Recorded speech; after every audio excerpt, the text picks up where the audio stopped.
Hello दोस्तों, आप सबका हमारे चैनल हंटिंग क्रेज में स्वागत है। दोस्तों आज हम horror movie germ 100 bucket list of the dead के बारे में बात करेंगे, जिसमें एक लड़के की कहानी को बहुत ही खूबसूरती के साथ दिखाया गया है, जिसमें वो अपनी लाइफ को जीने के लिए ज़ॉम्बी से लड़ता है और तो और अपनी खुद की लाइफ को सफल बनाने के लिए किस तरह से दुनिया में स्ट्रगल करता है। ये सब देखने के लिए बिना देरी किए हुए चलते हैं अपनी वीडियो की तरफ।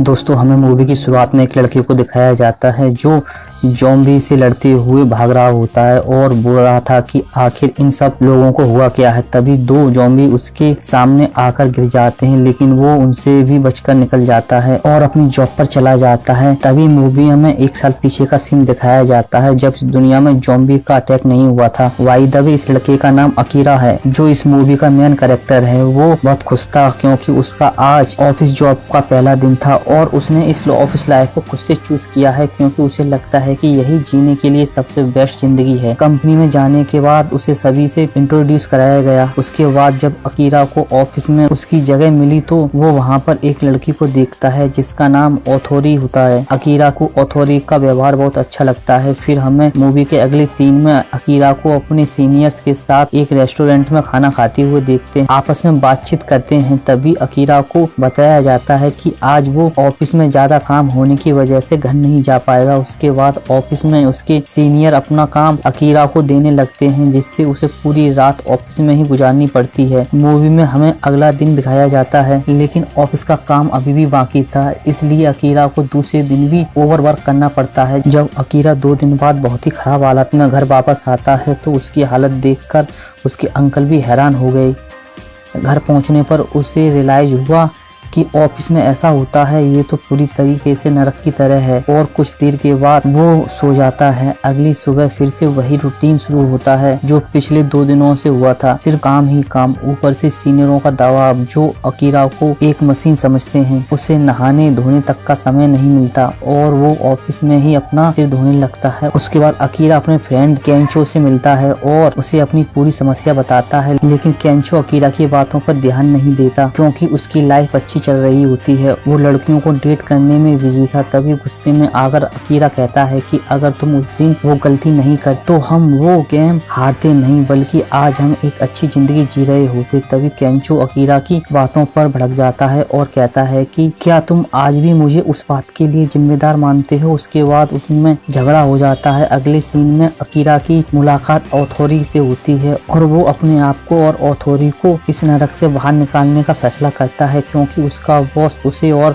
ओथोरी को काफी परेशान करता था। जब अकीरा काम कर रहा था तभी टीम लीडर वहां आता है और अकीरा पर काफी चिल्लाता है और इसी तरह से उसकी लाइफ आगे बढ़ती रहती है। अब अकीरा को इन सब की आदत पड़ चुकी थी। वो लगातार एक मशीन की तरह काम करता रहता है और इससे परेशान होकर कभी कभी अकीरा खुद को खत्म करने के बारे में भी सोचता रहता। अब मूवी में हमें अगले दिन का सीन दिखाया जाता है। उसकी लाइफ अब इतनी बिजी हो चुकी थी कि उसने एक भी बार अपना रूम साफ नहीं किया। चारों तरफ कचरा ही कचरा फैला हुआ था। जब अकीरा ऑफिस जा रहा होता है तो उसकी नजर अपने अंकल पर पड़ती है जो किसी लड़की को मारकर खा रहे होते हैं। अकीरा ये सब देखकर बहुत ही हैरान हो जाता है कि ये सब हो क्या रहा है और अपने अंकल की तरफ देखता है जो पूरी तरीके से ज़ॉम्बी बन गए थे। उसके बाद अकीरा अपनी जान बचाने के लिए वहाँ से भागता है और वो भागते हुए देखता है कि अंकल ही नहीं पूरी बिल्डिंग के लोग ज़ॉम्बी बन चुके हैं। तो अकीरा काफी परेशान हो जाता है। अकीरा बहुत ही डरा हुआ था। वो इस बात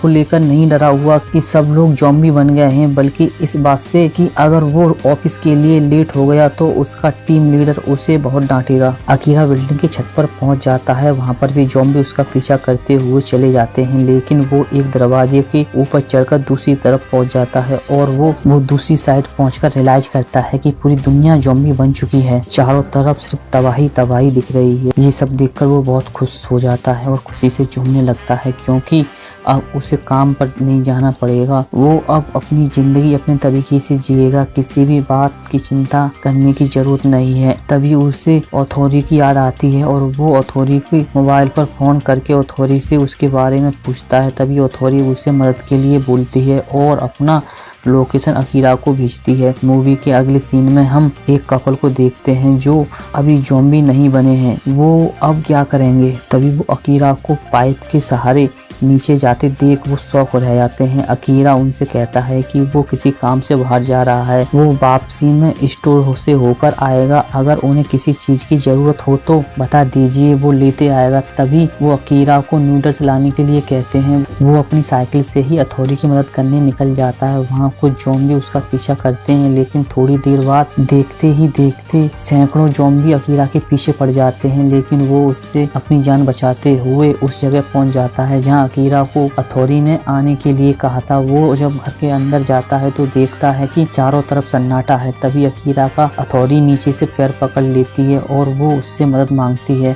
वो बिल्कुल सही थी। उसके बाद अथॉरिटी अकीरा से कहती है कि बॉस उसके पीछे खड़े हुए हैं जो पूरी तरीके से ज़ॉम्बी बन गए हैं। अकीरा बॉस की तरफ देखता है, तभी बॉस अकीरा पर हमला कर देता है, लेकिन अकीरा फिर से बच जाता है। अब अकीरा इमेजिन करता है कि वो वही पहले वाला रिक प्लेयर है जिसका सामना कोई नहीं कर सकता था। उसके बाद वो अपने बॉस की बैंड बजाने लगता है। वो अपनी पूरी भड़ास बॉस पर निकाल देता है।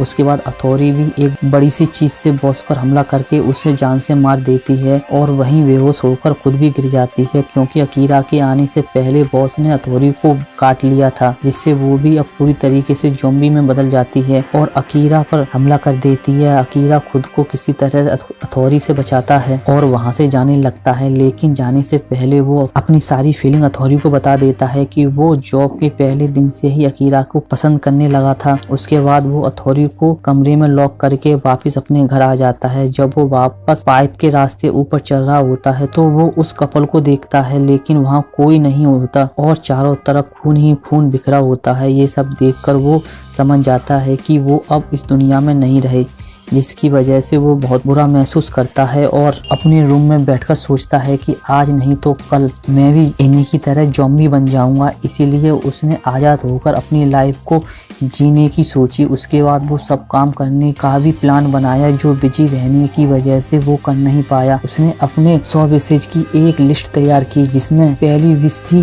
अथॉरिटी को प्रपोज करना, जिसे वो कर चुका था। उसके बाद मूवी अगले दिन का सीन दिखाया जाता है। वो सबसे पहले अपने कमरे की अच्छे से सफाई करता है, क्योंकि ये उसकी दूसरी विश थी। उसके बाद वो कुछ सामान खरीदने के लिए एक स्टोर में आता है, क्योंकि उसकी तीसरी विश थी कि बिना पैसे दिए अनलिमिटेड शॉपिंग करना। वो शॉपिंग कर ही रहा था कि तभी उसके पीछे 2 ज़ॉम्बी पड़ गए, लेकिन वो वहां से जान बचाकर भाग निकला। अगले सीन में हमें उसे एक सैलून में देखते हैं जहां वो अपने बालों पर कलर कराने आता है, क्योंकि ये उसकी चौथी विश थी। वहाँ उसे एक लेडी की ज़ॉम्बी भी दिखी जो बंधी हुई थी। उसके बाद वो स्प्रे से अपनी पेंटिंग को बिल्डिंग पर बनाता है, ये उसकी 5वीं विश थी। वो क्रैकर्स की दुकान में जाकर वहाँ से बहुत सारे क्रैकर्स खरीदता है। उसके बाद वो एक बाइक को लेकर अपने घर आ जाता है। अकीरा ने रात में फायर बक्स किया जो दिखने में बहुत ही सुंदर लग रहा था। ये सब देखकर अकीरा बहुत ही खुश होता है। वो अपने सामान को बिल्डिंग की छत पर लेकर आता है और वहीं अकेले पार्टी करता है। अब उसे ज़ॉम्बी से कोई फर्क पड़ने वाला नहीं था और ज़ॉम्बी भी अब अकीरा को ज्यादा सीरियस नहीं ले रहे थे। लेकिन जब अकीरा मीट खा रहा होता है तो उसे वो बिल्कुल भी पसंद नहीं आती, क्योंकि उसमें ना तो नमक था और ना कोई दूसरा मसाला।